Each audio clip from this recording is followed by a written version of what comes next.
Good evening, everybody. I'm Sayukta from Bladder Wellness Team, and I'm sure all of you must be keeping good health. Today, we are going to discuss about a very important topic, overactive bladder. Now, overactive bladder, also known as OAB, causes a frequent and sudden urge to urinate that may be really difficult to control. The condition is common and distressing and may have a large impact on the quality of life.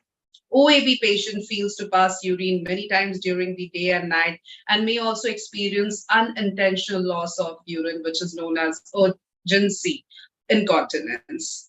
To throw more light on the subject and guide us on what's right for diagnosis and treatment of overactive bladder, today we have with us renowned urologist Dr. Ujwal Kumar, urologist and assistant professor at Banaras Hindu University.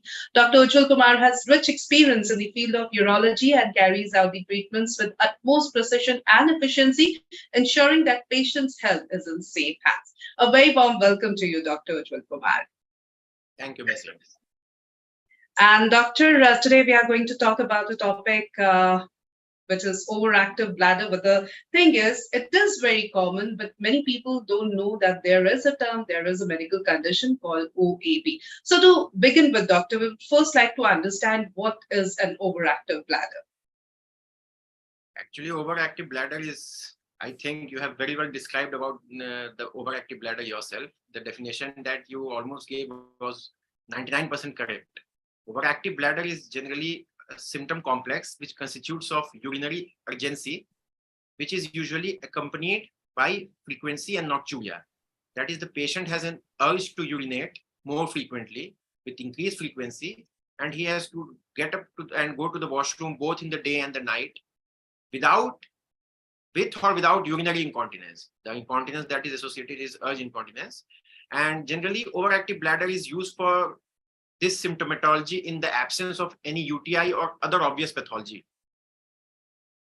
Right. So this is OAB. So, doctor, what causes OAB? What factors are responsible for overactive bladder? There are multiple factors that account for an overactive bladder. It depends upon the age and the sex of the patient.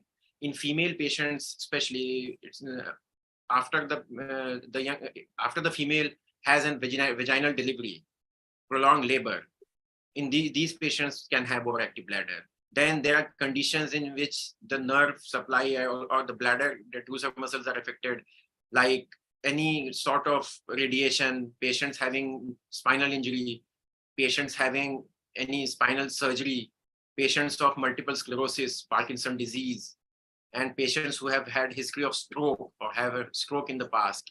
Any of the conditions can cause overactive bladder. And also there are many extrinsic factors like the diet of the patient, the fluid that the patient consumes, especially spicy foods, the roadside foods, many acidic fruit juices, and excessive use of alcohol, smoking, caffeine, tobacco. There are multiple factors that can cause basically OAB. Okay. Now, before we move forward, doctor, there's one thing I would like to clarify. We in our society, we often say that we should drink a lot of water. We never emphasis on the fact that we need to have adequate water or fluid. I mean, when we talk of water, we just count our water intake. We don't count the other fluid intake, right? So, is it okay to drink really good amount, or as much as you can, or it's the adequate water or fluid that we need?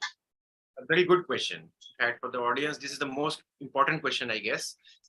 The amount of water that a human body needs is only if the amount that is used to produce about 1 to 1.5 liters of urine. If you are producing 1 to 1.5 liters of urine in 24 hours, your intake is adequate. This varies from person to person, and it varies from various occupation to occupation.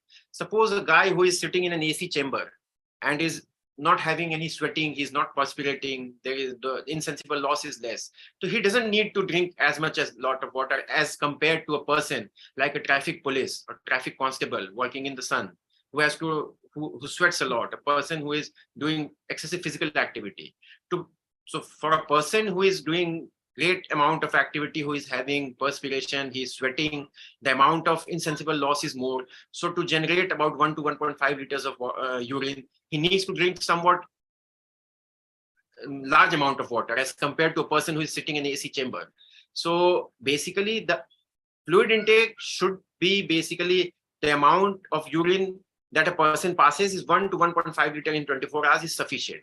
So it depends upon the climatic conditions and occupation, as I said, and depends upon the various the person's activities, the physical activity, the condition in which he lives, and what is the occupation of the patient. Fair enough. And doctor, because it's not, possible for us laymen to, keep a watch on how much urine we are passing, right? So is there any other trick, any other method to find out that, yes, we are... Yeah, sure. A very good question again. Actually, a person passes about 150 to 200 ml of urine. Generally, a normal patient voids about 150 to 200 ml of urine in one go. So if a person is going for urination about 5 to 6 times in a day, if in the daytime and 0 to 1 times in the night, that is total urinary frequency is about 5 to 6, 7, then his amount of water intake is adequate. If he doesn't have any bothersome symptoms, that is the foremost important thing. Okay, one more thing related to this, fluid intake is that many times people will get up in the morning, have like 1 liter of water, or before going to bed, they'll have like one full glass of milk or something else in form of fluid. And many times, because you said that, acidic or very citrus fruit juices can also trigger OAB.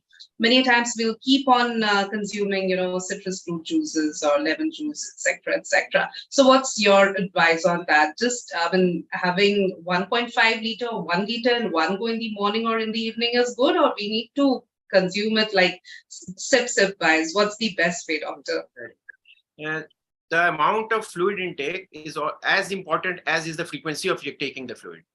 If a person gets up in the morning, for example, for producing about 1 liter of urine, if a person needs to take about 2.5 liters of water.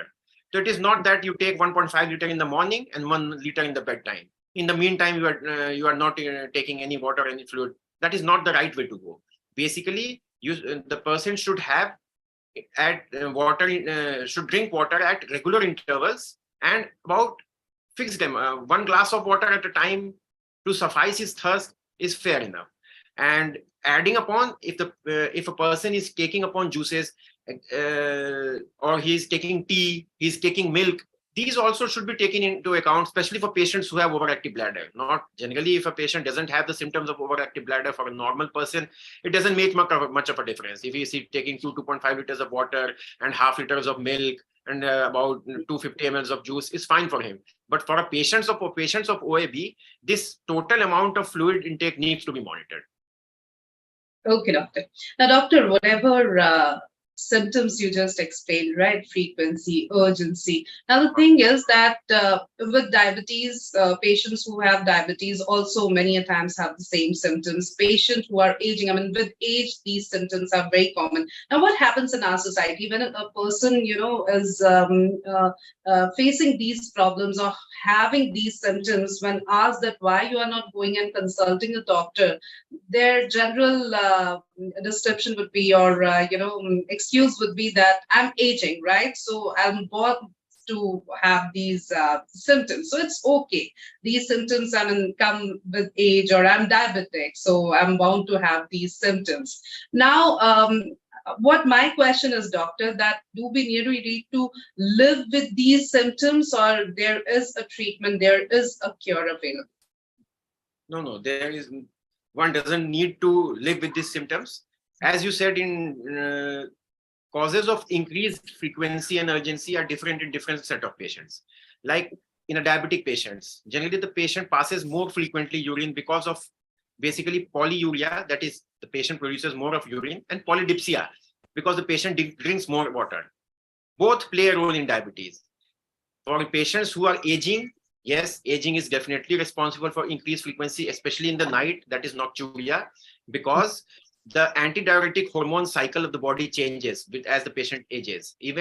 And with age, if the patient is having some cardiac conditions and he's having peripheral pooling of basically peripheral pooling of fluids in the body, then when the patient sleeps in the night and takes the supine position, then the body physiology readjusts the fluid volume and then he has nocturia. So any patient who has symptoms of overactive bladder, including urgency, frequency, nocturia, with or without urinary incontinence, should definitely go and see a urologist. Right. So in case you have these symptoms, please don't keep on suffering in silence, and definitely it hampers your life, quality of life as well. So please don't suffer.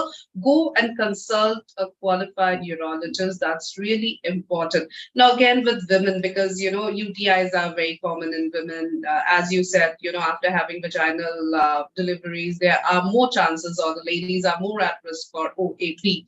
Now, we always say, doctor, prevention is better than cure. So is there a way specifically for women, if we talk about them, to prevent OAB? Yeah, definitely.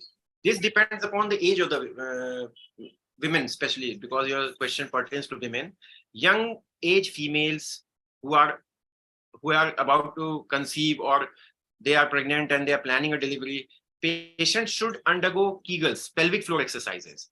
These pelvic floor exercises and an idea of bladder training about how much frequency should a patient void and how to basically control the urge is very important. So especially in young age females, if they are pregnant, Kegels exercise, pelvic floor muscle training is very helpful. And if the female is of old age, even menopause is basically quite a significant risk factor for overactive bladder. So menopausal patients generally need some sort of pelvic floor muscle training with plus minus very rarely estrogen therapy for these overactive symptoms.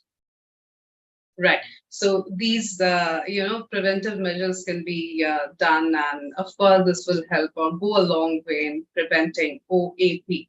Now, doctor, now talking about males, because there is a organ called prostate, which is only present in males, and many times, because again, after a certain age, prostate enlargement, benign prostate enlargement is very common in men.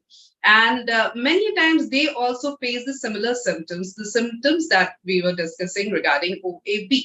Now, are there chances that a person is just, avoiding and not going and seeing a urologist because the person is feeling that because I'm aging, the symptoms are normal. But when they land up in front of a doctor, they find out that, yeah, their prostate is enlarging, and, there are certain other problems also associated with it.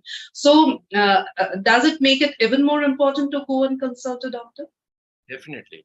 Aging men who have symptoms of prostate, if the patient thinks that the symptoms that he is having is due to prostate enlargement, he should definitely go and see a doctor, because prostatic enlargement can both be benign and in some cases it is basically cancerous also, malignant also. So the first distinction, the first and foremost reason for visiting a doctor is to get himself diagnosed, what the pathology he is going to have. Moreover, prostatic enlargement can have both the symptoms. We divide them into basically three parts: voiding, storage, and post-voiding symptoms. So basically, the voiding symptoms are due to perceived because of the enlarged prostate size. That is, the patient will have basically thin stream of urine, hesitancy, and he will have to strain to void. But the other part, that is a storage symptom, that is the same symptom that I have discussed earlier, that is frequency, urgency, nocturia. These also can be a presenting symptom of prostatic enlargement. So he should definitely go and consult a urologist and get himself diagnosed. And these are basically maximum patients generally respond with some sort of lifestyle behavioral changes and a few fantastic drugs that we have now for the treatment of these conditions. Right. Doctor, I would also like to talk about urge incontinence. Many times in women, we have seen this problem, maybe because of what we were discussing earlier due to vaginal deliveries, etc. But it is a big problem, especially in women. But as you said, that many times OAB, it could be one of these symptoms, or it could be without the urge incontinence. My question is, again, what to do if a person irrespective whether she is male or the person is a male or female, should do if he or she is going through or experiencing urge incontinence? Basically, if a person, either a male or a female, is experiencing the symptoms of urge incontinence, generally it is associated with frequency, urgency, and nocturia. In any case, he should consult a urologist first and foremost, because as I said, some simple lifestyle changes and behavioral modifications and few drugs can help him or her get relieved of her symptoms, basically. So first and foremost thing is to consult a doctor and to know what is the reason that the person is having urge incontinence. The distinction a urologist is able to make both in cases of female and male, because there are multiple factors that lead to the same, and going to a urologist, getting the advice and changing some life modifications, as I said, and behavioral therapy changes helps these patients a lot. Right. As we know, we have seen in our society, in our families, in our office spaces, etc., that many times people are so, embarrassed with these situations or symptoms that they avoid going out, they avoid socializing, they avoid going in public. And they'll just, keep on suffering in silence, but never come up because they feel that it's, a taboo issue. And many times they don't even know that there is a term called OAB. There is a medical condition called overactive bladder. And that's the whole purpose of having this session, so that we can aware our viewers that, yeah, this is OAB and this is how you can prevent it. And this is what you need to do in case you have these symptoms. So the bottom line is, please go contact a urologist and a qualified urologist if you have these symptoms. And even if you are not having these symptoms, but your family member is, then please consult them, please talk to them and take them to a doctor. That's really important. Now, talking about the treatment, doctor, because you said some lifestyle modifications can do wonder, then we have drugs, etc. We would like you to shed some more light about the treatment options available for OAB. The treatment options for overactive bladder are basically first line, second line, and third line that we generally practice. To start with, first we have to diagnose what is the cause of overactive bladder. When a patient comes to us, when a patient visits a urologist, the first thing that the urologist does, takes a proper history, his personal history, whether he's a diabetic, he's a hypertensive, he's having some medications like diuretics, or he's having extra caffeine, coffee, cold drink, any caffeinated soda, or he's having excessive alcohol in the form especially beer, or if the patient is having any other eating habits like eating spicy foods. So getting an idea, what is the trigger for that patient, that particular patient. For young patients, we generally have a trigger. If a person is a software engineer, he's working in some MNC, he's sitting on his chair and he's having about 7 to 10 cups of coffee or tea, black coffee, tea, coffee, and he's smoking. Generally, we see people smoking about 8 to 10 cigarettes a day, having 8 to 10 cups of coffee. These things basically need to be assessed, and we have to find what is the trigger for that particular patient, whether it is caffeinated drink, whether it is smoking, whether it is alcohol, whether it is spicy food.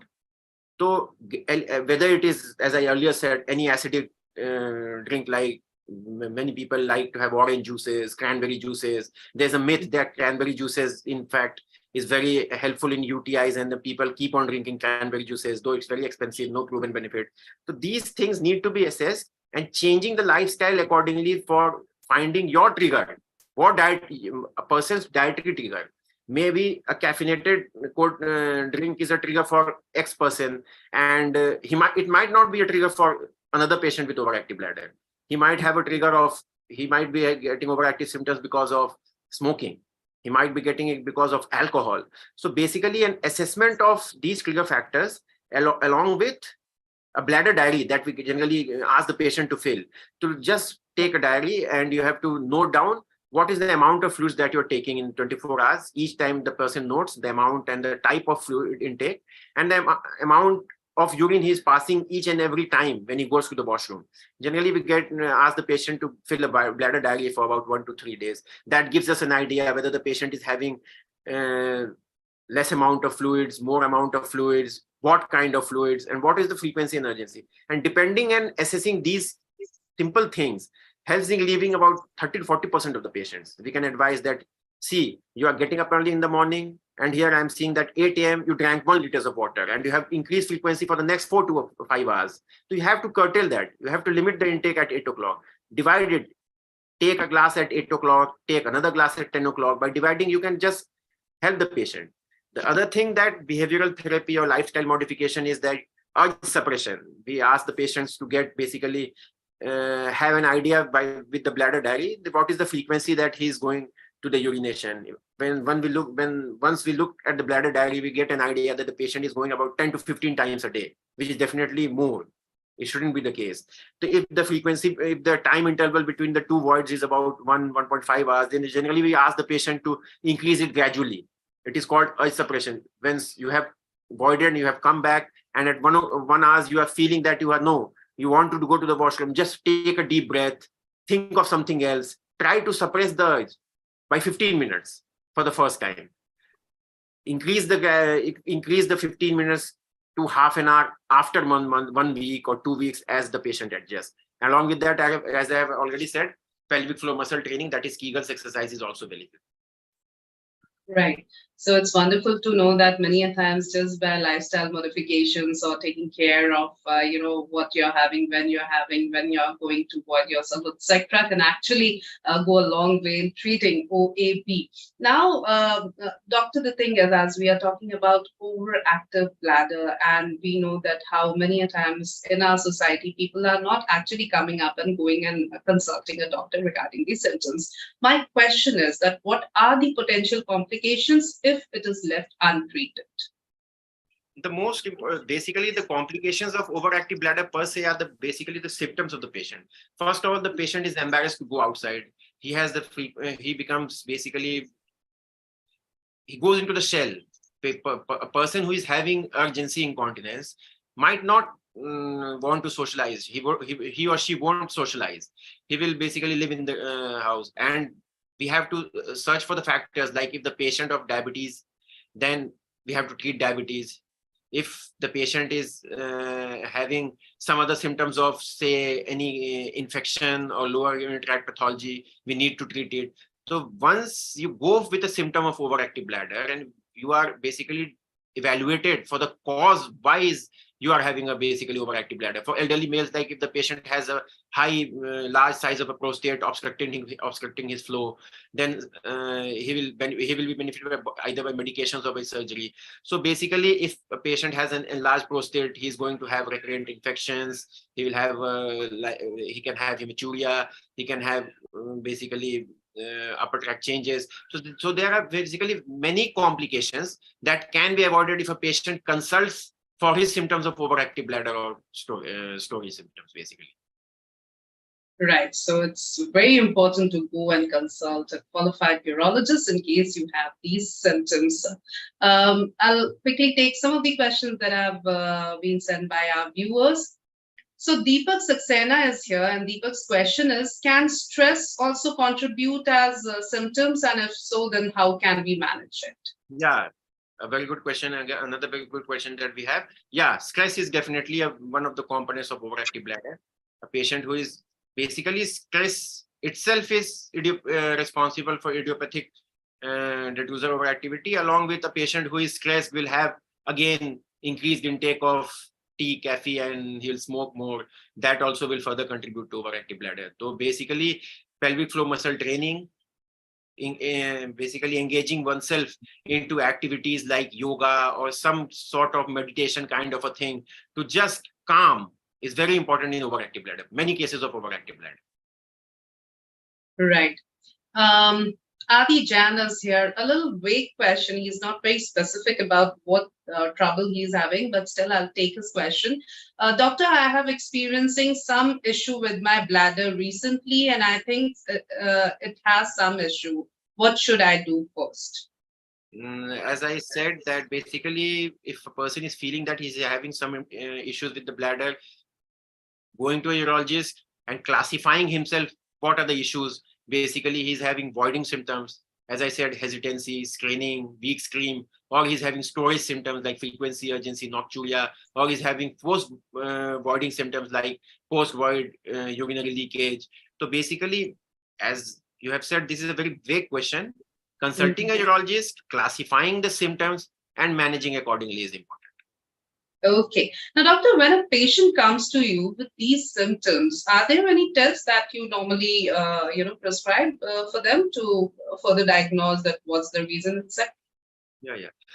When a patient comes with these symptoms of overactive bladder, generally we have to rule out certain conditions like diabetes. We have to rule out some infections of the urinary tract.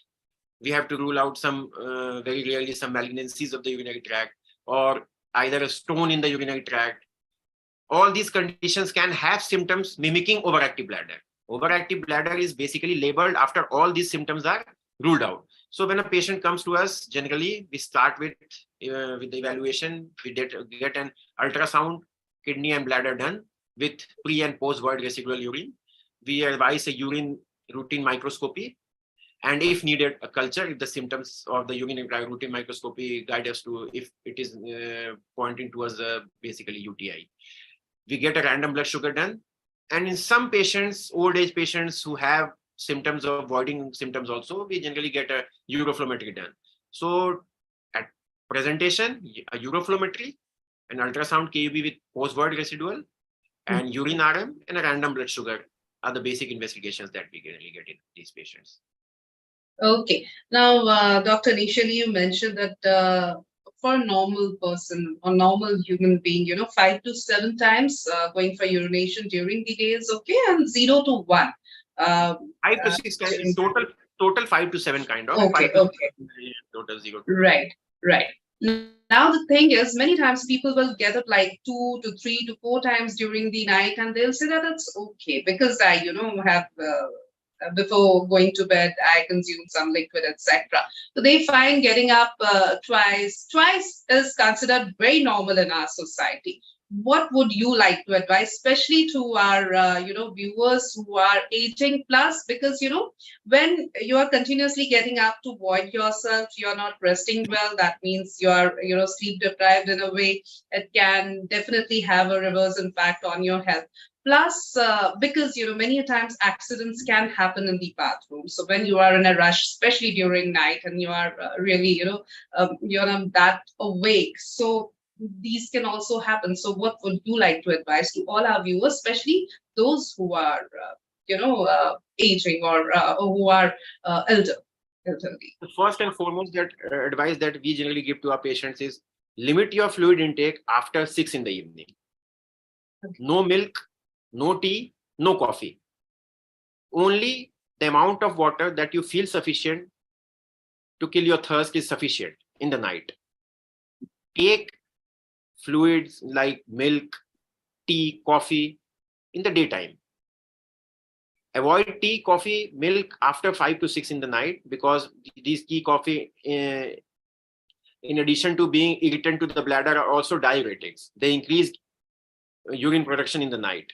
So decreasing your fluid intake after 6 in the evening is the best thing to decrease your chances of nocturia, as you have asked. Okay. A glass or 1.5 glass of water is sufficient after 6 or 7 in the evening. Right. If a person is wake up to the 2, then he will definitely drink water. But if you are a normal person who goes to bed by 10 or 11 in the night, limiting fluid intake after 6 is the first advice that we generally give. Right. Many times, the elderly people will go to the extent of wearing diapers and all, because adult diapers are again so easily available these days, though they are quite expensive. But then they still won't go and consult a doctor because they will keep on feeling that there is no condition. I mean, it's so just like the natural graying of hair, which is very natural with aging. So these symptoms are that natural that comes with aging. So what would you like to say, doctor, especially because people are wearing, adults are going and wearing these diapers and all, but not going to consult doctor? The elderly patients wearing diaper in the night is basically a red flag. One should be very cautious. If someone in your family, in your known, elderly male, especially elderly males, is leaking urine and is using diapers in the night. So it can either be a simple overactive bladder, or the patient might be having overflow incontinence. The bladder is getting filled and it is leaking. The excess amount of bladder beyond the bladder capacity is leaking. And ignoring this urinary leakage for long can have an effect on the kidney of the patient, and the patient can land up in basically a sort of some sort of kidney injury. So basically, leaking urine is one of the danger signs, and patients who are leaking urine up to the extent that they need diaper should consult the urologist as early as possible. Okay. So yeah, keep a watch for that. It was a very important thing that you just shared. I'll take few more questions from our viewers. We have Jay Jadon with us. Jay's question is, what are long-term outcomes of OAB? Treatment. Okay, so he's asking about the outcomes of OAB and is it possible to cure it completely? Long outcomes of, as far as management of overactive bladder is concerned, many patients start getting benefit even with the first line of management, that is behavioral and lifestyle changes that I said. In this, as some patients who are not benefited by these, or who have some marginal improvement but they are still bothered about their symptoms, we start on medications. There are various medications, various fantastic medications available, and generally we prescribe them for about 2 to 3 months. We start with 4 to 6 weeks. We reassess the patient. We either increase or decrease the dose as we have started, depending upon the dose that we started. And once the patient has taken for 3 to 4 months and he has understood, basically along with it, in the meantime, continuing and following a strict lifestyle modification with pelvic floor muscle training, the behavioral therapy, dietary advice, about maximum patients get benefited by adding drugs to these modifications. As far as the question, I guess the question was whether what are the long-term outcomes and is it possible to cure completely? This cure completely, basically overactive bladder is a terminology for multiple symptoms. Curing completely means, yes, in our practice, we generally see that about 90% of the patients definitely benefit from treatment. And if they follow a balanced behavioral and lifestyle modified life, these 80 to 90% of the patients fare well after 3 to 6 months of treatment. Okay. And Pratham Singh is here. His question is, what are the risk factors that increase the likelihood of developing OAB? I think we have discussed this. I would like to repeat myself. Yeah, as I had already said, that in young females, any vaginal delivery which leads to weakening of the pelvic floor muscles, and patients who have any sort of nerve injury like spinal cord injury, any spinal surgery, patients who have multiple sclerosis, patients who have Parkinson's disease, and patients who have received radiation to the bladder, or patient who is diabetic, who is consuming excessive alcohol, caffeine, tea, coffee, carbonated water, carbonated drink like beer, soda, and women who are basically menopausing. There are various factors that are responsible for overactive bladder. Right. And doctor, before we sum up the whole session, any take-home message for our viewers? Yeah. If a person is having symptoms of overactive bladder, one should definitely consult a urologist. One should go see what is the cause. First, rule out the other causes that can mimic symptoms of overactive bladder, as I had said, like diabetes, any history of any urinary tract infection, or any sort of calculus in the kidney or the bladder. And after ruling out, get an advice from the doctor, follow a balanced behavioral modified lifestyle, start Kegels exercise, pelvic floor muscle training, meditation, and you can definitely improve on your symptoms. Thank you so much, Dr. Ujwal Kumar, for your valuable time, and it has been quite an informative session for our viewers. Thank you so very much, Doctor, for this session. Thank you very much. And viewers, thank you for your active participation. For more information and updates, stay connected on our FB page, Bladder Wellness. We are also available on YouTube, Twitter, and Instagram. Thank you. Have a good day to all of you.